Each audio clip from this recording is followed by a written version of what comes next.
Fumbling होण्यामागचं सगळ्यात मोठं कारण नेमकं काय आहे? बहुतेक वेळा तुम्हाला कम्युनिकेशन करताना, मग ते मराठीत असू दे किंवा इंग्लिशमध्ये असू दे, बहुतेक पार्टिसिपंट्स कम्युनिकेशन करत असताना मध्ये-मध्ये अडखळतात किंवा त्यांना वाटतं, की आता नेमकं पुढे काय बोलावं ते कळत नाही. कुठेतरी सेंटेन्स फॉर्मेशन व्यवस्थित होत नाही. कधी-कधी शब्द सुचत नाही. अशा सगळ्या गोष्टींचे प्रॉब्लेम जेव्हा लोकांना येतात, तेव्हा सगळ्यात मोठा प्रॉब्लेम म्हणजे, की त्यांची थॉट प्रोसेस कुठेतरी क्लिअर नाहीये. आणि त्याचबरोबर त्यांचा फोकस त्या सिच्युएशनमध्ये, त्या कन्व्हर्सेशनशी रिलेटेड तेवढा नाहीये, जेवढा तो असला पाहिजे. जर तुम्ही डिस्ट्रॅक्टेड असाल आणि तुम्हाला तुमच्या त्या कन्व्हर्सेशनमध्ये ती थॉट प्रोसेस क्लिअर होत नसेल, तर 101% तुम्ही फंबल करतात. आणि यात एक महत्त्वाची गोष्ट तुम्ही स्वतः एक्सपिरियन्स करून बघा. लेट्स से की तुम्ही एखाद्या मीटिंगमध्ये बोलतायत किंवा एखाद्या व्यक्ती त्या मीटिंगमध्ये कम्युनिकेशन करायचा प्रयत्न करतोय, काहीतरी मुद्दे मांडायचा प्रयत्न करतोय. कधीही कम्युनिकेशन करत असताना जर तुम्हाला पुढचा टॉपिक काय आहे किंवा तुम्ही प्रेझेंट टॉपिकबद्दल काय बोलतायत, या सगळ्या गोष्टींची क्लॅरिटी असेल, तर तुमची थॉट प्रोसेस स्मूथ होते आणि तुम्हाला continuous flow of thoughts automatically येत राहतो आणि त्यानुसार तुम्ही कॉन्फिडेंटली कम्युनिकेट करू शकतात. एक साधं एक्झाम्पल घ्या. एखादी पाण्याची टाकी असेल आणि त्यात जर भरपूर सारं पाणी टाकलेलं असेल, त्या पाण्याला एक महत्त्वाची गोष्ट कन्सिडर करा, की ती तुमची थॉट प्रोसेस आहे.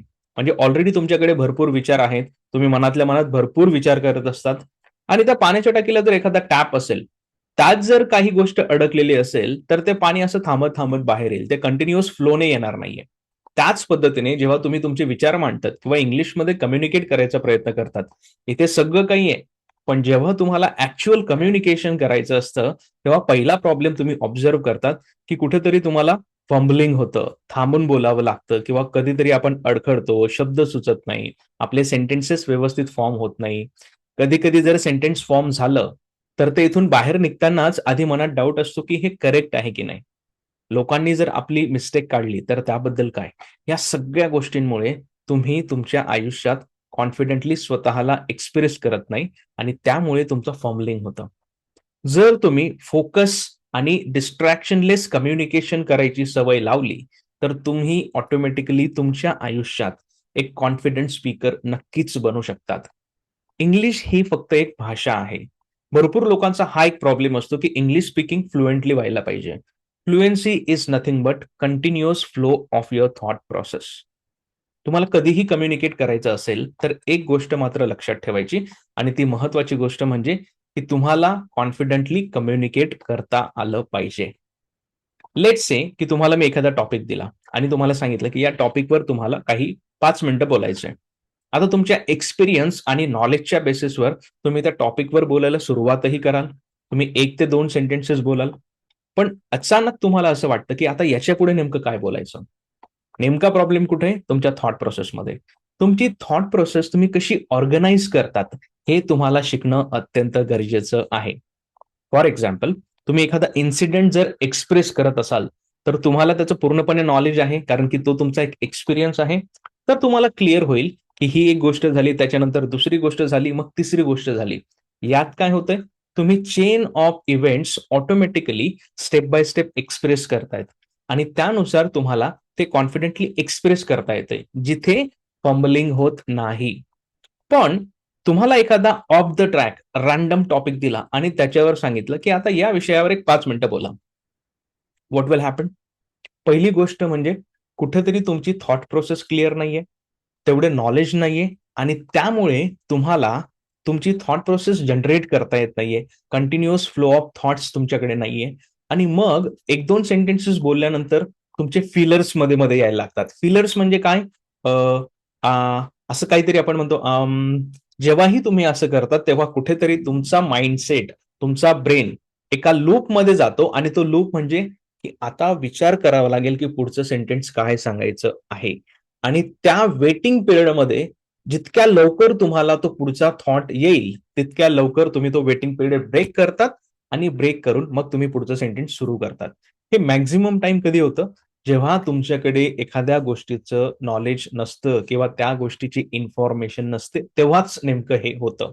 Otherwise it's very simple to communicate. आपल्या रिअल लाईफमध्ये काय होतं ना, लेट्स से की तुम्ही एखाद्या शॉपकीपरकडे गेले आणि त्यात तुम्हाला माहिती आहे, की तुम्हाला एक पॅकेट ऑफ मिल्क घ्यायचंय किंवा शुगर घ्यायची असेल किंवा टी पावडर घ्यायचं असेल, काहीही घ्यायचं असेल. We are very clear about our expectation in that conversation. आपल्याला माहिती आहे की त्या कॉन्व्हर्सेशन मध्ये नेमकं काय फॉलो करायचं आहे, म्हणून आपण पटकन त्या सिच्युएशन मध्ये कम्युनिकेट करतो. पण आपल्या रिअल लाईफमध्ये आपल्याला एक गोष्ट समजून घ्यायची की आपण ज्या इंटेन्शनने कॉन्व्हर्सेशन स्टार्ट करतो त्या इंटेन्शन नुसार आपला फोकस त्या कॉन्व्हर्सेशन मध्ये पाहिजे. डिस्ट्रॅक्शन अजिबात नको. आणि त्यानुसार तुम्ही तुमच्या आयुष्यात कुठल्याही सिच्युएशन मध्ये अतिशय कॉन्फिडंटली आणि इम्प्रेसिव्हली कम्युनिकेट करू शकतात. हीच गोष्ट आज कितीतरी पार्टिसिपंट्स फॉलो करत नाहीये. मी माझ्या लाईव्ह सेशन्समध्ये या सगळ्या गोष्टींचं डिस्कशन करतो. डिस्क्रिप्शनमध्ये तुम्हाला या सगळ्या गोष्टींची क्लॅरिटी मिळेल, जेणेकरून तुम्ही माझे लाईव्ह सेशन्स जॉइन करू शकतात आणि तिथे तुम्हाला तुमचं कम्युनिकेशन स्किल, तुमची इंग्लिश लँग्वेज कशी इम्प्रूव्ह करावी याच्या सगळ्या गोष्टी मिळतील. एक महत्वाचं एक्झाम्पल देतो तुम्हाला. भरपूर वर्किंग प्रोफेशनल्स जेव्हा कम्युनिकेट करायचा प्रयत्न करतात, त्यांच्याकडे टेक्निकल नॉलेज भरपूर आहे. पण 2 गोष्टींचा प्रॉब्लेम येतो. पहिली गोष्ट म्हणजे कॅज्युअल कम्युनिकेशन असल्यामुळे ते मराठीत ते एक्सप्रेस करू शकतात. पण जेव्हा इंग्लिशमध्ये ते सेम नॉलेज एक्सप्रेस करायचा त्यांना विचार करावा लागतो, तेव्हा कुठेतरी त्यांचं सेंटेन्स फॉर्मेशन पटकन होत नाही आणि त्यामुळे त्यांना फंबलिंग झाल्यासारखं वाटतं.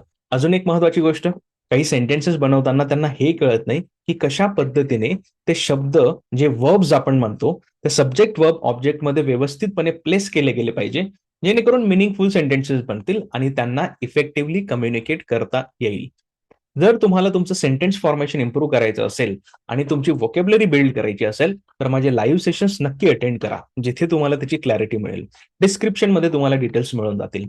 सगळ्यात महत्वाची गोष्ट, आज तुम्हाला तुमच्या करिअर ग्रोथसाठी तुमचं कम्युनिकेशन स्किल्स इम्प्रूव्ह करणं अत्यंत गरजेचं आहे. किती दिवस तुम्ही फॉर्मलिंग फॉलो कराल? कुठेतरी तुम्हाला तुमचा कॉन्फिडन्स बिल्ड करावा लागेल आणि तुमची लाईफस्टाईल सेट करावी लागेल. आतापर्यंत कम्युनिकेशन करताना तुम्हाला नर्व्हसनेस वाटतं, कुठेतरी तुम्हाला भीती वाटते किंवा हेजिटेशन होतं.